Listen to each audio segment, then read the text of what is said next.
Hindi totoo. Yan ang maikling tugon ni House Deputy Speaker at Antipolo 1st District Representative Ronnie Puno sa ulat na papalitan nitong Speaker si Isabela 6th District Representative Faustino Boji T. III. Dagdag pa nito, patuloy nitong sinusuportahan ang liderato ni Speaker Boji. 2 buwan na ang nakalipas mula ng iluklok na Speaker ng 20th Congress ang Isabela 6th District Representative. Ito ay matapos na magbitiw bilang Speaker si Leyte 1st District Representative Martin Romualdez noong September 17 dahil sa pagkakadawit ng kapulungan sa mga aligasyon ng katiwalian kaugnay ng flood control projects at insertions sa 2025 budget. Kamakailan naman ay muling napaulat ang palit liderato sa Kamara sa gitna ng tumitindi pang mga kontrobersyang kinakaharap ng administrasyon ni Pangulong Ferdinand Marcos Jr.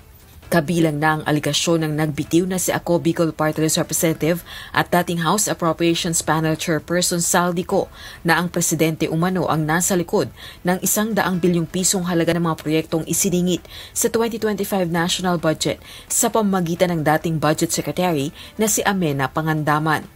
Wala namang alam kaugnay ng umano'y 100 billion pesos insertions si House Minority Leader at 4-piece Party List Representative Marcelino Libanan.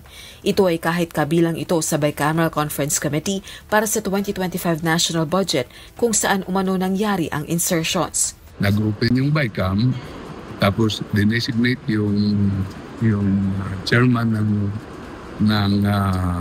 Committee on Appropriations, si Saldico sa House, at saka yung chairperson ng Committee on Finance to reconcile the conflicting provisions of both houses. Nasure nila na reconcile na binigyan kami ng summary ng conflicting provision at yun po ay aprobahan na. Hindi po kami kasali doon sa mga insertion. Wala kaming kaalam-alam doon. Ako, personally.